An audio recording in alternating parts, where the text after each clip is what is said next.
Hey, it's Chris, let's do this. What? I'm losing my voice? Yeah, that's right. So we're gonna see how far we can get in this video without me breaking too much. If you missed the speed rounding crowdfunding video from earlier in the week, check that out because I covered all the games that were launched in the past couple weeks on crowdfunding that have raised basically over $50,000. And so I did 31 games in about 31 minutes. So take that for what you will, because I just love freaking talking about board games. And if that's not enough for you, let's talk about everything new that launched this week, because we have some big name games that we have to have a little bit of a conversation about, folks. The 4 words you never want to hear in a relationship: we need to talk. But we'll make it 6 words because now it's with board games. Let's do this. Okay, we have to talk about it. We have to talk about it. We have to talk about it. Slay the Spire. Slay the freaking Spire. Slay the freaking Spire from Contention Games is finally launched. They've got 8,000 backers on day 1. They're already over $1 million. They have the potential to even surpass Cthulhu Death May Die, but we're going to see where this goes because there have both been some highs and some lows already since it's launched, and that's a little bit of a divisive thing. Now, they launched with basically like a review from like 2 people and a preview video, and so that was a little bit off-putting. I think people were expecting a little bit more from that aspect, but they actually, on the 3rd update today in the first 24 hours, finally gave the rulebook as well, which is kind of weird. Like, why would you not launch with more information? The page was a bare minimum amount of information, and people were kind of like, what the deuce is going on here, right? Like, give me more information. It's like Spirit Island all over again. Spirit Island all over again. And those aren't good words to be repeating at this point in crowdfunding, right? And so the question just is, with this very, very popular, well-known IP, is it going to be worth it? How much does it duplicate? How much does it innovate? How much does it replicate the video game side of things in the first place? And frankly, the answer speaking is, I don't really know yet. I've read through the rulebook and I don't really get a good sense. There's going to be a lot of upkeep. They've definitely changed things in terms of how you're going to be fighting some of the bad guys, but there's going to be a significant amount of upkeep to keep track of in terms of resources, in terms of energy, in terms of health and things like that. And so you're gonna have to have some of that be okay if you want to get this game. Now, the other I dare say elephant in the room is, if we scroll down here, we'll just go straight to it. I'm not even gonna go over it. The base pledge alone is $100, which gets you the claw pack and the applicable stretch goals. And then the really, really everything one with playmats and metal coins and all the pretty stuff and the beta art is $210. You don't need that one. Maybe the collector's pledge, but you don't need that one either. So we're really talking about the $100 pledge here. And this is the sort of the elephant in the room, in the sense that people were expecting this, especially as a deck builder, with mostly being cardboard and cards, not to be $100 freaking for the game itself. Now, this is the other issue, that they basically have admitted, I guess, that they blew through all of their stretch goals within the first 24 hours. And so that's why there were none on the page to begin with, which just tells you again that they're kind of all fake stretch goals and that they're going to be doing daily unlocks now. So that's a little bit off-putting, because especially when you have an FAQ here for a second, but then it kind of goes over here and it's kind of off-putting when it says, can I make a $1 pledge? Yes, but the full amount helps unlock stretch goals. No, it doesn't. No, it doesn't. Don't play that CMON BS game with us. Come on. We're smarter than that now. Do what you want to do. Put what you want to put out there. Make it whatever you need to put out there. You know, I don't like this shell game that more of these bigger companies are doing again. Like, do the Primal Awakening. Just put it all out there. Do Steamforge, right? Like, I'm telling companies to take Steamforge's advice. Put all the stuff on the table immediately. Come on. Let's do something better. Be better. Anyway, now that I've got that out of my system, the real question is this going to be replaceable? And I think the real aspect of people are looking at this is Slay the Spire originally is a solo video game. And so this is going to be cooperative. Now, the tricky part is, reading through the rulebook, is if any of the heroes that you're playing as reach 0 health, you all lose. And how do you feel about that? I mean, that's not like Aeon's End. That's not like Legendary. That's not like some of those other ones out there where, you know, you can have people knocked out and still be able to win the game or still be able to keep playing. This, you can't. Now, they do some unique, innovative things with some of these decks and some of this map in terms of climbing the actual spire in each of the individual acts. Now, they say each act is only going to play about 20 minutes. I cannot see that being 20 minutes long, frankly speaking, with all the encounters that you're going to have to do and the rows of heroes that they're going to do, more vertically speaking, that you're going to be having to fight and take out. And some of the examples in the rulebook actually have it being like, you know, 30, 40, 60 health, and it scales per person. And so there's going to be a lot more from that aspect. And that's going to be the other tricky point, is how well can you scale it? Pluses, minuses. Collector's Pledge, you're going to get little miniatures. The other thing I wondered about, and I didn't see specifically in the rulebook, is you have your 4 basic protagonists. Now, it doesn't appear to me, at least on surface glance, that you can play as the same hero within a game. So everyone's going to have to choose a unique hero because everyone's going to have unique cards. They're not going to give you like 2 copies of each hero or 3 copies of each hero. Now, if they were, that would be more worth it. But if somebody's ironclad. Somebody has to be the silent, somebody has to be the defective, somebody has to be the watcher. You can't have two people be the watcher and one person to be the silent and, you know, the other person be also another silent. It's just not going to happen from that sense. I don't know. I don't know what to make of this. We'll see, I guess, what the true value lies when they get some of the more of these unlocks that are going to be included.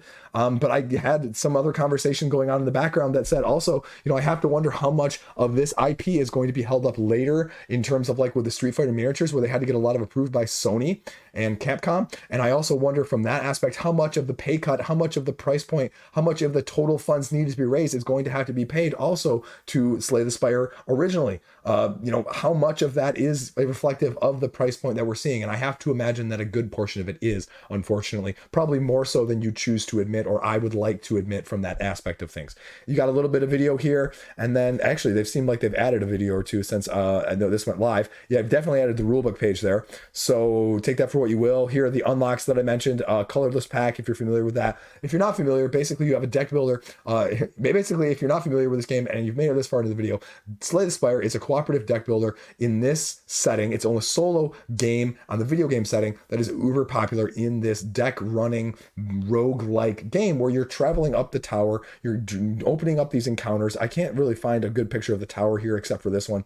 And you're going up and you're choosing a path and you go, and there's hidden little things that are going to pop up, and they appear to be using it doing tokens and then having decks that you're going to be pulling enemies off the top of, and then the enemies are going to base the area AI system off of rolling dice to decide what actions they take. Also, how do you feel about that, right? Like, you could just get screwed because you roll a die and the AI takes the bad action that you can't anticipate or you can't block, and then you're pulling a random boss at the end of every spire. You're making it to the top of 3 of these spires, and then you fight the final end boss. That's how you play the game. Your deck is built as you slowly climb it, and you're going to be adding and removing things, and you're going to be customizing it and tailorizing it, and even upgrading cards individually themselves to decrease the cost or increase the damage that they do, rinse and repeat, having legendary items or relics that are going to be able to upgrade you in addition to that. So that's why people love it. It's really a cool game, but does it translate as well? I don't freaking know. I don't. And this is going to be a down to the wire thing, because also, you know, you go and buy it on like Switch that I did, you know, I paid like $10 on it for Switch. This is going to cost you, you know, upwards of $100, $150, probably at least, including shipping. That's just something to be aware of if you're looking at it all from that aspect. Now, next up from North Star Games, we're going to go over and do Ocean's Legends of the Deep. And this is also over $100,000 in the first 24 hours, which is, a really incredible thing. They've got a lot of hype quotes on here. Like, people really love the original Oceans. Me personally, I thought half of it was great. I thought the other half was kind of a letdown. The first half that they talk about, where you're basically playing these types of ocean creatures and you're giving them individually unique traits to sort of grow your habitat, to grow victory points, and to score more points as you eat, but they also age out. So you have to potentially recycle and evolve your gameplay as you're going along. And the top part of the deck, as you play through the first half of the game, there are 12 traits. And there are 12 traits that just seem to kind of not necessarily give me the game that I want. But then you get down to the deep deck, which is the second half of the game, which has 100+ unique traits that are just all cool and unique and overpowered and awesome, and it really makes the game. So for me, that was the second half of the game, but I didn't want to play through the first half of the game, so I kind of had mixed feelings about it. Again, you can see all these people offering positive quotes, and there's enough information out there that you can check out this game to get a good sense of it, and they're offering all of the deluxifications, and they're offering a really good price on it, including the solo expansion and the new expansion, the Legends expansion, including the base game with the deluxifications, is only like $89 or $85. The expansion alone here is only $21 for Legends, and so I would argue that that's probably the best deal on here, and you're getting 24 size legend cards, which honestly I'm not really sure is a great deal right now, actually, if I talk about it from that side of things, because I'm not sure there are any stretch goals. But 24 cards is a lot, but it's also not a lot for potentially over $30 in shipping when it's going to come to you in the first place. And so my concern is that, I mean, it's just adding one aspect of asymmetry to the game, right? You get this legend character, mythological creature, if you will, and they add an asymmetric power that's going to affect your overarching play of your game. And you can swap out, because you're going to be drafting at the beginning of the game, you know, take one, pass it, take one, pass it, take one, pass it, leave one, or something along those lines. You end up with 4, essentially, if I did that right. But then you can swap them out depending on your play style, depending on what you want, depending on what you've drawn, and it's just going to cost you the difference between the two. But the cost in and of itself is actually victory points. And so that's where it's going to become very divisive about how much you want to spend victory point wise to be able to play this. Solo expansion, again, here's the deluxifications. I said they were going to be offered included, including the game trays, including all of the little acrylic tokens and the fish tokens. I personally had the wood ones with the version that I had, and I thought they were more than fine. I don't think the acrylic ones are absolutely necessary whatsoever. And again, like I said here, for this pledge level, $85, I think that's a really good deal. I think that is. I think things like this are going to go higher in the secondary market. It sort of reminds me very much of Canvas. And so that's what you need to know. The rulebook is really, really short for the Legends expansion, so you can read it within like 2 or 3 minutes. And they've got enough stuff on the page that it tells you exactly what you're doing. The solo expansion here as well. If you haven't played it or you have played it, there's an AI scenario system that you can play through. And there's everything that you need to see, a little bit of the new stuff and a lot of the old stuff. And so they've opted not to include stretch goals down here when you get to the bottom, weekly reveals. And we're gonna just see what else they throw in before the end of the campaign. So this is one that you're probably gonna have to see by the end of the campaign. But again, from a value standpoint, if you really like this game, it's probably worth it. If you weren't convinced, I don't think this is gonna change your mind either from that aspect of things. Next up, we're gonna talk about Castles of the Mad King Ludwig. Bezier Games is putting out another edition of this, and they already did the crowdfunding version of the second edition of Castles of the Mad King Ludwig, another game that really didn't need a redo, but they somehow decided to do it because people wanted it. And I guess there's still money in that, because again, they're breaking $100,000 within the first 24 hours, and they're putting out another expansion that you can super deluxify in terms of the colossal edition, because if in case the regular version wasn't big enough for you, you can get a supersized edition for extra money, because the thing that everybody needs is even more of a bigger version of deluxified versions of board games now, not just the regular size of deluxifications. So it's getting a new Renovations expansion, which is basically you put tiles over other tiles, and it just replaces the ones down. It leaves the doors in the same place, but you just put them over and they score different ways, and you get new favors and bonuses and all of that fun stuff. You can order the previous Colossal edition on the website. I believe they link to it right here, and you can get some of the expansions as well from the previous one. They even offer a whole pledge level here for the second edition with all of the previous expansions if you don't want the Colossal edition on the crowdfunding page, which already 170 people are getting. So take that for what you will. It's got a lot of expansions. Do you need that many expansions? 48, 1,000 coins. Holy crap. Like, what do you do with, anyway, that's a lot of tokens and a lot of things. They have some stretch goals here, which I'm sure they're real stretch goals, just like every other campaign that has real stretch goals. And we'll see kind of what other chambers and attics and cramps and nooks that they add. But I would imagine that they've got a few more coming in store for us. So take that for what you will. Do you want more of this? Do you need more of this? Is it oversaturation? I know one of the guys in my group went for this, and so I think it's delivered now, and I think you should have your copy if you're previous. So I would hope so if you can order it on the website right now. So take that for what you will. There's not a whole lot to it. You either know Castles of Mad King Ludwig as you're slowly designing your castle, trying to match up areas and trying to score victory points based on asymmetric conditions and sizes of rooms, or not. This is just adding more of that same thing. It's kind of annoying when I have to scroll to the top of the page every time I go to over a new page right now. Role Player Adventures, the expansion, Gulpax is Secret. I'm going to have my review of the original role players out sometime during this campaign. They sent me a copy so I can talk about it and compare it a little bit to the new campaign aspect of things. So again, another one over $150,000. I told you this was going to be a really top heavy week last weekend when I did the upcoming video. Like, I'm pretty good about predicting these things, folks. I'm pretty good about this. I've been doing this for long enough now. Not to toot my own horn. Anyway, it's completely different than the previous expansion that was offered the first time around. And the difference is that the previous expansion was offering more asymmetry, more backstories than rather actual like significant layering of game content overall. This one is more like the base game. The base game includes 10 scenarios, and this is going to include additional 7 scenarios. So it's a relatively good sized expansion. And so for the price point, $55 is really pretty good to get almost the size of the base game. It's probably actually relatively comparatively the same ratio wise price to content. So that's relatively impressive. The only press from previously with Thunderworks Games was that they didn't really offer a lot of exclusives. So it was kind of a mixed bag about whether or not you were going to make it or break it in terms of price point, waiting for retail versus picking it up later. It's been sort of in and out of stock at retail, so it hasn't been easy to get from that standpoint, but there's been plenty on the secondary market too. And it's been about the same price for what Kickstarter backers got it for. So it's pretty much a break even depending on how you want to go and where you want to throw your money in terms of supporting the company in that sense. And it's offering more of a good thing, right? More titles, more discovery, more enemy cards, and a new profession system that's going to be more like the original role player. So I'm not really sure what happened here, if it got cut off or they're only offering like a little bit of the setup, which is differing, because they have like a little bit of differing setup in terms of the card limit and adjusted in terms of the gameplay changes for the second edition or second printing now of the game. So take that for what you will. There's enough information and video out here. You can also get a role player graphic if you want. want that. My kid is really into graphic novels, but we gotta be very careful because he's also only like 8, right? So role player components, role player. They give you the different pledge levels. They give you all of it breakdown here if you want to get it all, if you want to get just piecemeal, everything there that you want to see, everything here text-wise, video-wise, everything else from that standpoint. I don't really have anything else to add. I mean, shipping is going to be what it's going to be. It's actually a relatively good price for shipping too, and that's probably why it becomes pretty close at a retail aspect of things. So take that for what you will.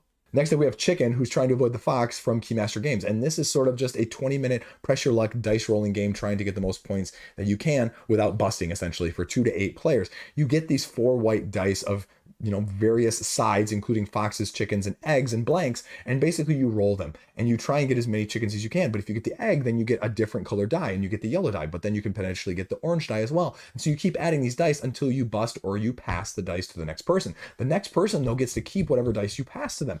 So they have the same chance of rolling all those dice. But if anybody gets 3 foxes and they bust, they lose all the points, and then they have to pass just the 4 white dice to the next person, rinse and repeat until the various end of however many rounds or points that you need to win the game. That's the whole concept of the game right there. They have a rule book. They've got a couple how to play little vids down here. They've got a new expansion that's going to be adding a little bit of something else, like the dog and the human person that's going to be helping out. That's pretty much it. There's going to be some stretch goals, adding a little bit of deluxeifications. The big thing is that like some of the tokens are, instead of being like just blocks, they're actually shaped like the actual pieces. And then the expansion here, like I said, Blue the dog and Mother Hen. So you can scare the fox away, but he's always not going to help you. And then it's a tool to hold stuff together with the seed bag. So that's pretty much the game in a nutshell. Shipping is going to be small. There's a retail edition, the deluxe edition, and that's kind of interesting. The deluxe edition actually doesn't cost anything for shipping. Then that's probably the best price, and I don't know why you would get anything other than that at this campaign. So take that for what you will, and that's why you see 1,100 of the people of the 1,200 people, 1,150 of the 1,200 people going for that level, because it doesn't make any sense to do otherwise, and that's why it's also got $43,000 as a light bluffing, press your luck, dice rolling game. There you go, Chicken. Next up, we're going to talk about The Thinning Veil, a very enthusiastic project which has a very high funding goal, so we'll see what happens as they're about a quarter of the way there, a couple days in. 1 to 4 co-op adventure game with a dungeon crawl aspect, Celtic myth.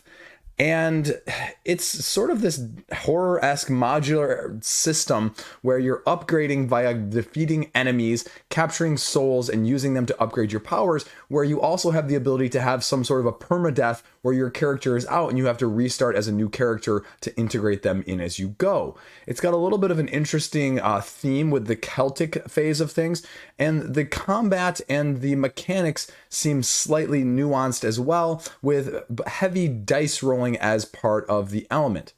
The basic gist of it is you're rolling dice, and depending on what you roll with those dice, it activates a certain amount of enemies, or it activates a certain amount of your powers, or you can allocate them into certain parts of your board that's going to dictate what you can do on your turn. And every turn you're also going to have to move an enemy or activate an enemy, and it's going to go back and forth on every single person's turn until everybody goes.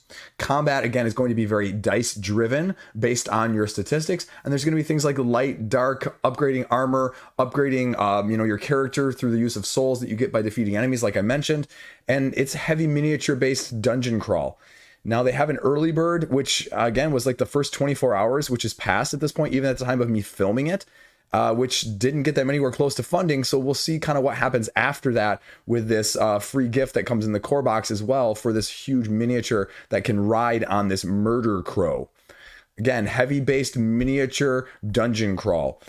Reading through the rulebook, it's not a difficult rulebook to read, but I didn't see anything necessarily that stood out as, wow, this is innovative, wow, this is different in terms of mechanistic approach.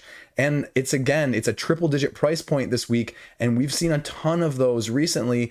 And if you want to get everything with expansions, it's going to be potentially costing you upwards of about $200, including shipping at the end of this. So that's not inexpensive. I mean, the miniatures look cool, but I need more than miniatures to sell me on a game. I need to know why your game is better than the other ones out there like this.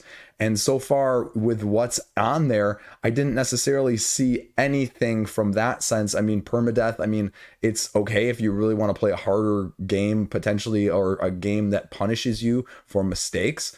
There's a little bit of a gameplay video there, and then that's pretty much everything. So again, it's the why factor more than anything else in this game, but that's the thinning veil. Next up, we're going to talk about Munchkin. Nah, just kidding. We're not talking about Munchkin. You know everything you need to know about Munchkin already. So next up, we're actually going to talk about Gobling Uprising, right? Again, this one's almost over like 60% of the way funded, and you're playing as a goblin against quote unquote the tall races, trying to usurp your tyrants that are, you know, enslaving you.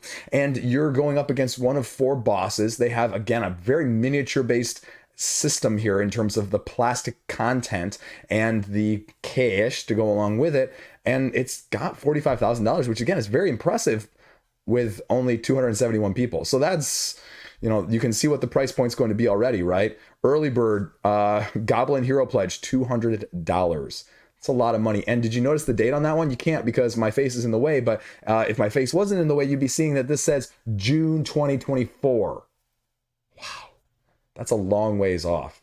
That's a long ways off. Now, the other aspect of this that I didn't get the greatest sense of, campaign, co-op, and PvP, because you can attack each other, but it seems like the main part of the game is you're cooperatively trying to take the chains of oppression off of you by fighting your way through minions, generals, and then the eventual tyrant, which again is a very dice-based game. And again, as you go down here, you get a little bit more sense of what there's going to be. You have an asymmetric character, RPG-esque, that you're going to be leading, and the basic pledge, they run you through all the plastic miniatures and the cards and the content, and you have your phases of your games where you have your hero phase and you have your enemy phase. Your hero phase, you're taking one of like 4 or 5 different actions: moving, resting, interacting, battling, if you take your heroic deed action, and you can battle those that are next to you or even potential enemies, and it's going to gain you renown, which is essentially your experience to allow you to level up said cards. You're going to have allies that are available to you. You're going to have status upgrades, and you have a modular system in terms of the game tiles that you're going to be putting down in the first place. And you're going to be trying to make it to one of these tyrants, which aren't really miniatures, which are massivatures, as we'll see down here in a second. And that's what you're trying to do, is beating the final boss. Combinations of the generals, the minions, as well as the tyrants are going to give replayability, they say. And they mention it here, 71, 68, 77, and 87 millimeters tall. So those are some bigger miniatures than what you may not be used to in that sense. And then your allies, your campaign elements here, which I didn't really see a whole lot of description in the rulebook. I may have missed that though, so don't quote me on that side of things, because there's the rulebook. Basic edition, heroic edition, you're getting extra miniatures and extra content from the heroic version there. So, I mean, it's a lot of money. That's $100 difference for all of those extra miniatures, right? That's a ton of cash for a lot of plastic. How do you feel about that? How is this game going to work? Does it work well as like a semi co-op? Because that's kind of what it gives me the vibe of. I didn't get the sense that this is like a straight up PvP, but you can do PvP within the game, and you can gain bonuses by beating your friend, almost essentially. But maybe I'm interpreting that wrong. Maybe that's a completely separate mode too. So take that for what you will. Check it out yourself so you can get some more details. Now we're going to talk about Bouquet, a game that nobody else is going to talk about. It's already almost 50% funded. This is a Japanese game in the lines of something like Cascadia, as it's described, as a low overhead game, low AP analysis paralysis game, but still an engine building sort of combo driven game. And you may be going, okay, Chris, I'm not going to get a whole lot on this page because it's in Japanese. Well, they actually link you over to one of the other pages, which you can translate into English right from the page, and it gives you a great description of how you're going to be arranging these bouquets, taking them together, and using one of 3 actions to do so. You're going to be sewing them together, watering them, or shipping them. So gathering them, you're going to be trying to create bouquets using color matching systems that are going to be placed in the tiles, and then you're going to be making these bouquets to get points at the end. And so that's the gist of this game as a whole. Now, you don't want to get rid of them, and so you're going to be trying to get synergy with the bouquets that you're making at the same time. And it just says it's kind of making a cool, beautiful aesthetic board here at the end. So they even compare it right down here, like I said, to Calico. Sorry, not Cascadia. My bad. Century Spice Road. And I don't know what Four Seasons of Winery is, but take that for what you will. They've got some manuals here as well that you can check out. So if you're interested in something like this, if you want to be number 41 on this backer campaign right now, it's not going to cost you too much. It's going to be about $45 plus whatever the shipping is. So if you're looking for something in the lines of Calico with flowers instead, give this one a look-see. Next up from Queen Games, I don't know, like I've always heard good things about the classic Alhambra. I've never actually played it, but this is going to be a tile laying game where they have taken it as a new standalone twist edition on the basic level of Alhambra. Now, if you're not familiar with Alhambra, there's like 40 different expansions for it, because I know that because you can get them all. And there's like 17 designer expansions from like other designers from other games across the board that are going to be included in this one too. And so they're offering a whole lot of stuff, anywhere from like $50 worth of Alhambra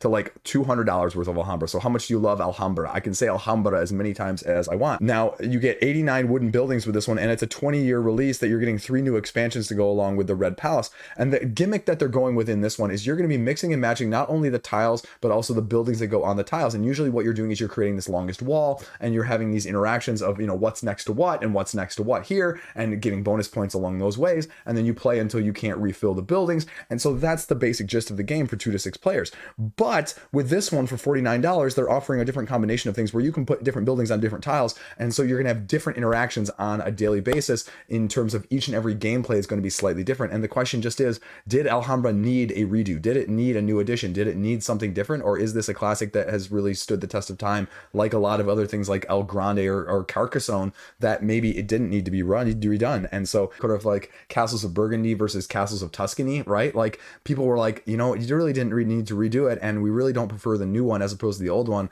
And so it just kind of reminds me of that. They're not doing Queenies, but here are your Kickstarter exclusive bonus expansions, which again, if you're getting all of the other stuff that's in there, I don't know how much of this stuff that you need. Now this, like I said, is a standalone game. They're also including a new mechanic, a completely new mechanic, which are guards, which are going to be stationed along the tiles that will allow you to either discard for special powers or special abilities, or will allow you to score extra points at the end of the game as well for your longest outer wall. And so you're going to have 3 times of scoring that's going to be affected in that sense of when you can use those and how those are going to be important. And again, like it says, their buildings are not printed on the tiles, but instead you draw a tile and then place a chip, which tells you the wooden building placed in that tile. So now that's the combination of things that I was mentioning right there. So you can see starting the combos and the different situations and the different you can just see that the different combos and the different combinations of things are going to be much higher. But does it really need it? Is it going to be too chaotic? Is almost the question that I would see from this aspect of things. Again, they talk about the guards. You can discard them. You can get bonus points. They run through both of what those look like. And the problem is they have nothing new with Alhambra, right? Like the only videos on here are like, hey, remember tabletop from like 10 years ago? Here, they did Alhambra. Watch this video about original Alhambra. No, you're selling me the new Alhambra. Where's the rule book? Where's a playthrough? Where's something like that when you're launching? I don't need 3 minutes of the original. I want 3 minutes of the new. And they run through the new little Kickstarter exclusive expansions here. And then they get down to the pledge levels, which again, $49. This is probably not a bad deal.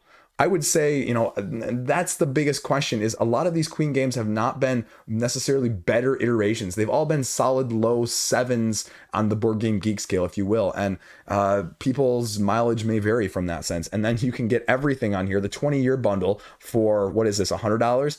Gets you 14 playable expansions, are the designer expansion. Not necessarily the ones that are tried and true, but it's the designer ones over here, which again is a mixed bag. Do you really need Alhambra and Alhambra the Red Palace? Like, do I need both? Not really. And so that's kind of weird. Then you get the roll and write, and then you get the extra expansions, and then you get the big box as well. And I think the big box is the thing that has all 40 expansions. In addition, you can get the mega big box here with some autograph cards and everything else. This autographed card there, every pledge is getting. They run you through all the content, blah, blah, blah. This give you this nice chart though, right here, right? The 200 mega box here has all this green. The designer expansion modules and the modules 1 to 6, that's like all the $40 ones, or that's all the 40 ones that I was mentioning right there, or something along those lines. So shipping is whatever. Shipping is going to be what it's going to be. I don't know. I need to look at original Alhambra. The only question I run through at this point is, why not just pick up original Alhambra and get a couple expansions of my choosing that people say are the best? And do I really need all of them? Because the answer is no, because I'm never going to play through most of them anyway. So why would I buy 15 or 40? It doesn't really matter if I'm not going to play half of them anyway. So that would be my concern. And if I'm missing out on 3 that are Kickstarter exclusive, this content is really that good or not? And why Alhambra and Alhambra Red Palace? So take that for what you will. There you go. Pintamonas, a paint and play. This is a very interesting concept. I'm not sure how I feel about it though. Basically, the game is designed around painting miniatures, and it's good in theory, but it's really expensive. And you wash your miniatures after every game. You wash the palette out, and you're paying for paints. You're paying for these repaintable miniatures that are resin that you're going to be rinsing every time, and you're going to be basically making a game out of to see how fast you can paint these different portions and to sort of practice your painting, but also to sort of make it a game as well. I don't know. Like, it's 20% funded right now. This is also from scale 75, a very high amount of needed from that sense. And I'm just not terribly impressed by what I saw in the rulebook and how you're going to be sort of doing this. I mean, it talks about, it's a family game. You can combine it in different experiences and different play levels and, whatever. But it's $135 for just the one expansion. And for one game alone, it's like $100 right here. So that's a ton of money for something like this. I just don't see it being worth it from that sense. Like, if I want to paint a model or paint a miniature, I'm going to go paint it or paint it with my kid. I don't need to make it into a game.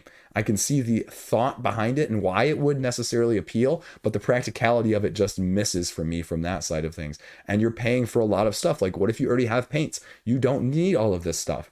I mean, it's more of an introductory from that side of things, but again, I think you're missing out on some of the audience there that already has their own paints and just kind of wants to paint or make a game out of it themselves that they could easily otherwise. So take that for what you will. You can get expansions. You can get all the expansions for $300 freaking. So again, I don't see this one getting a ton of support, and I see some revamping maybe in the site of this, but we'll see, because I mean, it just launched and we'll see where it goes from here. Now we're gonna go over to Gamefound. Legendary Tea Farmer. This one, it's only 10% funded, and it's on Gamefound. And can I just say for a second, again, Gamefound, right? Like, you're never going to grow your audience, Gamefound, if you don't actively help support some of the smaller companies and the smaller projects, right? Like, all of these 6 projects are all the big ones. They all launched week or weeks ago. And those are the ones that are highlighted, and you can see the size here, and then you go down here and they're like, oh yeah, and kind of all the other random things down here, right? Like smaller size, they throw in late pledges with current ones, and then they start throwing in, I think, even just, late pledges down here. And so it's just, a mess on the front page. If you want, this is the part that drives me crazy. Like, if you want to grow as a business, this is the part that drives me crazy. If you want to grow your small companies that Kickstarter has, you have to give some sort of break to them here. Because just like with Backerkit right now, like, it's really seems to be driven only incentivized from a business side of things. The consumer on Backerkit and Gamefound seems to be sort of secondary, frankly. And eventually people are just kind of like, I don't even know which ones are active or not. Or, it says active, but here's the active title. Well, these all aren't active. This isn't not what I think of when I see active campaigns and pledge management. I don't want those together. Rant over. Anyway, back to Legendary Tea Farmer. This is an indie game. This is a self-published game where you are growing tea, trying to combine who can be the best grower using the harvests, the bad weather conditions. The price point is going to be whatever it's going to be. They run through the pledge levels there, and then they give you a little bit of the gameplay here. Like I mentioned, you're hiring this one on a 1-year deal that's going to help you give you the reputation to win the game by, allowing you to farm tea better. Preparation for the new season, buying, expanding, paying, developing, all of those things, and then going through producing and selling. And so when somebody gets to 80 points, there you go. Now, the rule book is right here if you want to check it out, but it's definitely more of a worker placement style Euro game, if you will. And that's what you need to know. Now, I'd like to see a little bit more information on the page of, okay, how am I actually taking these actions? Not just a summary of, general description. Like, show me the differences, show me the nuances of those actions just a little bit on the page to entice people when they're here. And again, move this up here, right? Like, I need it up here to show me what makes this different. That's what I want to see. That's what's going to entice people right when they go in. That's what's missing right now. And we'll see where it goes from here. Next up, we have Varmints. I talked about this as well in the upcoming video. It's a 2-player, basically lane battling rodent game where you're trying to basically get rid of the opponent's trash that's in their little trash bins. And the first person to do so through the use of basically take that is going to be the winner. And you have so much trash in each one of these lanes, and you attack it and you have your main creature there, and you've got some backups that you're going to be using to sort of either raid or block your opponent's attacks from that side. The basic concept is you have speeds and that are going to be boosted or affected, or abilities that are going to change things. And you just compare speeds and the loser loses a bin, but there's going to be lots of different ways to modify that or mitigate it as you're going turn by turn, round by round, with trash bins, scraps, and everything else in between. The tricky thing that they say, the twist on this mechanic, is that when you boost up, when you use one of those cards to help you potentially beat your opponent, you're going to pay for it, or you're going to have to lose a card as well. So that's what you're going to have to sort of mitigate back and forth. $20 is going to get you the base game, a bunch of stickers, bunch of stickers, bunch of stickers. And so, you know, I don't really know if I need all the extras with this. I mean, take it for what you will, but I wonder how much of the money is split between all those pledge levels. So, yeah, that's pretty much it in a nutshell. Nutshell, sorry, different game. Varmints. Check it out. It's well over 150% funded. It's got a low funding goal, light 2-player game. There you go. Now we have Explosion in the Laboratory, and you may recognize sort of this graphic because this is by the same people who put Fire in the Library out. This is a pocket-sized mini game, if you will, essentially a press your luck, card-driven, chemical mixing style game where essentially you have a planning phase at the beginning that allows you to sort of plan things out. And if you don't do that as your first phase, really what you're doing is you're drawing cards and putting them into one of your own 2 beakers, and then you're having to potentially press your luck to draw more cards based on the outside values of these cards that are going to tell you then which chemical that you will be getting each time, and then you're combining it to get a different color. And if you get a different color, or you get a certain combination of colors, it becomes unstable, and if you get too unstable, then it blows up. And so then that's the press your luck element of things here as a whole. Now they're also doing a Fire in the Library reprint with a 2nd edition as well, if you're interested in this. You scroll down here, the reward levels, $9 for the mini game, and then for the base game and the mini game, you're getting $29 value there for Fire in the Library. That's about it. That's all that's on the page. There's a brief rules overview of 2 pages of Explosion in the Laboratory, but that's essentially all that's on the page, which is another, again, weird, bare Backerkit page. And so it's just a little bit strange from that aspect. Like, I would expect to have a little bit more on here. Like, if you're going to offer a reprint for Fire in the Library, what's Fire in the Library? Show me more. Why is Fire in the Library? Like, oh, you have 1 video in there in 90 seconds. So I just wish there was a little bit more on here from that aspect of things. They've got the rules. They've got a couple links to reviews. So there's definitely some info, but I'd just like to see, again, a little bit more information on the page, just like Legendary Tea Farmer. So there you go. It's already broken its funding goal. It's about 125% funded with $3,000. So that's the only new thing on Backerkit this week. That's it. That's the roundup for this week. Thank you for watching, clicking, do the YouTube thing, Patreon thing. They're getting a special look at what I got going on camera-wise behind the scenes, hopefully this weekend. So if you want to see what I got going on there, check that out. Apart from that, we'll have a little bit of upcoming games tomorrow, and then a bunch of reviews. I have Die of the Dead, I have Bittersweet, I have Role Player Adventures, I have Battle for Baturnia, I have Helinox Chronicles. I've got a bunch of stuff coming out in the next week from that side of things, and maybe a rant as well. Good old-fashioned rant and some crowdfunding general tips. That's what I got on the horizon. Have a great weekend. It's me and the 2-year-old. I got 101 hours with the 2-year-old alone. It's going to be a good time. Peace out. See you around.